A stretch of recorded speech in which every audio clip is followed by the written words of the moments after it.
For our first story, we have caught a guy in my GF bed last night, 26 female, 24 male. So last night me and my girlfriend was in a bit of an argument that she initiated, and then after I just bit my tongue and apologized to her, she completely ignored the apology and went on about something else. The argument was that I didn't feel comfortable with her hanging out with this guy in her room alone, especially after he made some uncomfortable verbal advances to her. She then later the night told me she understood and she wouldn't have him in her room alone anymore. But when she went Mia for 2 hours, I got a little curious and something deep inside me kept telling me to go over to her house. Like an echoing voice in the back of my head saying go to her house. So I eventually went over to her house after I got off my second job, and as I pulled in she texted saying she's been reading a book. I text her regularly like, okay, that's cool, I hope you're enjoying the book. Right after I sent that last text I walk into her room and right there I see this guy we just had this discussion about laid up in her bed. She tried saying that his ribs were broken and he needed help. But she's not a nurse nor a doctor? So I'm like, what the fuck? Why would your friends drop him off at your house? Why not take him to the hospital? He could have internal bleeding of something along the lines. So I'm obviously upset and I'm losing my mind. He starts talking shit to me and then I end up threatening him. But I didn't hurt anyone. She just kept saying he can't afford the hospital, but I mean, man, you're gonna have to go to the hospital over some broken ribs eventually, laugh out loud. So this was all suspicious from the jump, especially after she just told me she wouldn't have this guy in her room alone anymore. She then texted me and said that she knows she fucked up for not telling me, but she wasn't sorry for it. So I broke up with her right then and there. Mind you, she has a habit of lying to me about various things, and each time I've broken up with her for something along the lines she's crawled back to me begging for me back and practically acting like she's changed. But at this point, I'm so mentally and emotionally exhausted, drained, I don't even want to eat or work. I have only been eating once a day for the last month because the deep depression she's caused me. How do I move on and heal? TDLR. I caught my girlfriend with a guy in her bed after she told me she wouldn't have him over anymore after he's made uncomfortable verbal advances to her. That's the end of our first post. Let's see what the commenters had to say. Our first commenter says, I recently recovered from broken ribs. You know what you don't do? Drive. Cuddle. Effing move in any direction because it hurts. Walk away. She's a terrible person and a bad liar. Our second commenter says, she's not your girlfriend. Our third commenter says, block her and go no contact. Remove messages and photos of you two together, basically anything that reminds you of her. Do not respond to her at all. For our second story, we have Mike, 30 male, wife, 32 female, tested positive for LinkedIn, been married for roughly 10 years at this point. Things haven't been great the past few years, but we are both actively working on making our relationship better. She springs on me today that she just got word from her doctor that she tested positive for BV and, more significantly to me, chlamydia. Cue the, do you have anything you need to tell me? I, genuinely, have never touched another person during our relationship. She says the only two ways she would have gotten it is if I was unfaithful, no, or that she borrowed her friend's sex toy back in December. I have not been tested yet, however after searching online I do have symptoms in line with chlamydia. I've been sick lately, so I was just chalking it up to that, but I guess not. She said the doctor said a BV swab can show a false positive for chlamydia, so she is getting retested in a few days, but after connecting the dots I would be very surprised if it was a false positive.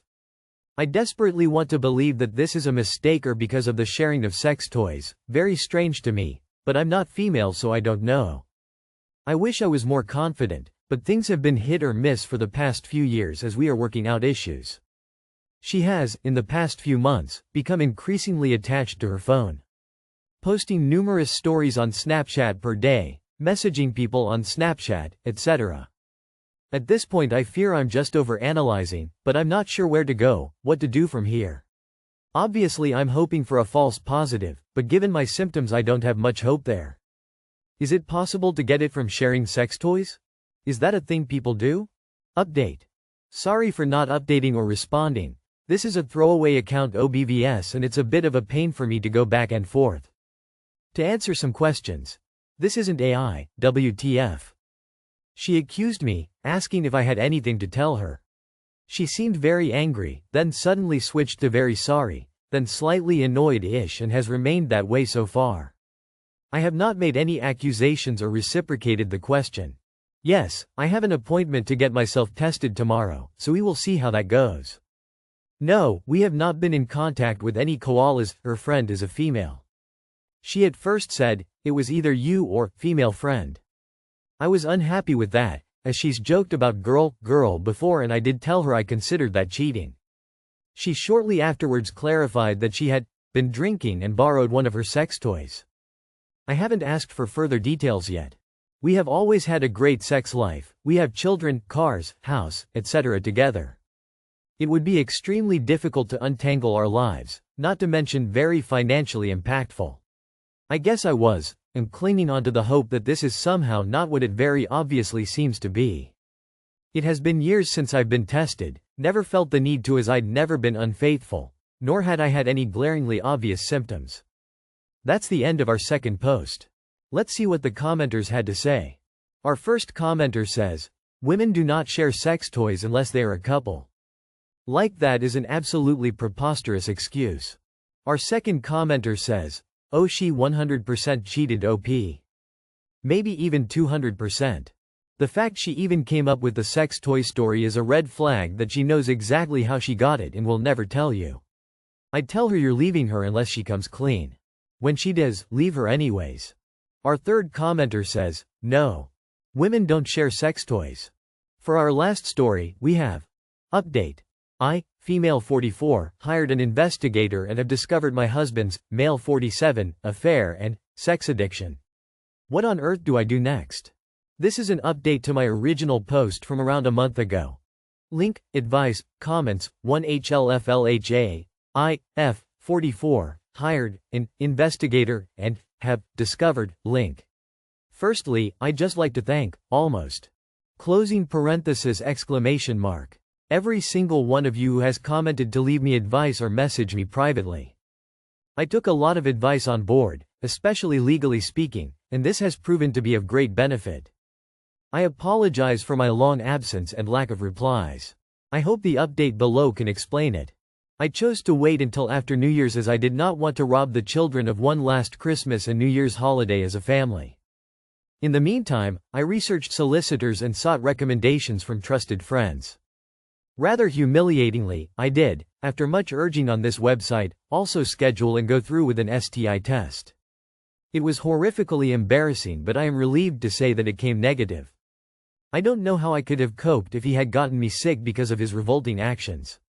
He made my job incredibly easy by flying out for a work trip, not that anything he says could ever be trusted, on the second, and I immediately got the ball rolling. Met with the solicitor, packed up all of his belongings into 6 suitcases, had the locks changed, and spoke to a child psychologist to work out the best way to explain things to the kids, who are far too young to understand the full picture, of course. Fast forward to a week later, and upon his return I, having made sure the children were picked up by my mother after school, greeted him to a hallway full of suitcases and divorce papers. I had printed out the report in full and started walking him through it before he started breaking down in tears. It was a compulsion, he was unbelievably stressed, and that if I left him he would have not choice but to marry the other woman, whereas he would end it immediately if I were to take him back. This last part was truly the nail in the coffin. I don't think he even realized just how manipulative a comment that was to make. After hours of a back and forth and of his groveling, he gave up. He was left at the bottom of the stairs in the entrance to our home with his suitcases, waiting for a cab to take him to God knows where. There is still a lengthy legal process ahead, and unfortunately, it turns out that him being unfaithful etc. doesn't really impact how assets might be divided following the legal battle. However, I'm confident that my solicitor will get the outcome I need to keep the house and live independently. In terms of the children, I would rather not discuss them so as to keep it private, but it has been an incredibly difficult adjustment and sometimes I do feel guilty. As for myself, I am still completely heartbroken and frankly I don't ever hope to find love again. I just don't think I can quite trust like that again. Finally, I'd just like to add that while most comments have been lovely and supportive, I did get a number of comments and private messages blaming me for my soon-to-be ex-husband's behavior. claiming I did not give him sufficient sexual attention and that I shouldn't complain because he provided me with a certain lifestyle. Firstly, these comments are awful and betray a repulsive worldview with regards to sex, intimacy, and marriage. Secondly, our ailing sex life was not my doing and was, at times, an criticism I myself had of our relationship, not the other way around. Thirdly, just because someone provides you with a lifestyle, doesn't entitle them to treat you as if you're nothing, with no respect and no honesty. I would have hoped all would be aware of that. That's the end of our last post. Let's see what the commenters had to say. Our first commenter says, "Awesome job, OP." Our second commenter says, "Hours of groveling? What a sorry reaction. Anyways, I'm glad he didn't get you sick, and I hope the best for you and your kids as you move on." Our third commenter says, "What a ridiculous thing for him to say. You have to stay or it will be your fault I marry this skank I've been fucking. All I can say is I'm so sorry. Also get ahead of him and put in custody agreement that this woman is to have no contact with your children until they reach the age of 18 and decide for themselves if he chooses to stay with her, as she is 50% of the reason they're in need of therapy. But if he meets someone else, same with you. The relationship needs to be going strong for over a year before any introduction. Keep those kiddies safe." That's all for today. If you enjoyed, please leave a like and subscribe. Thank you, and have a wonderful day.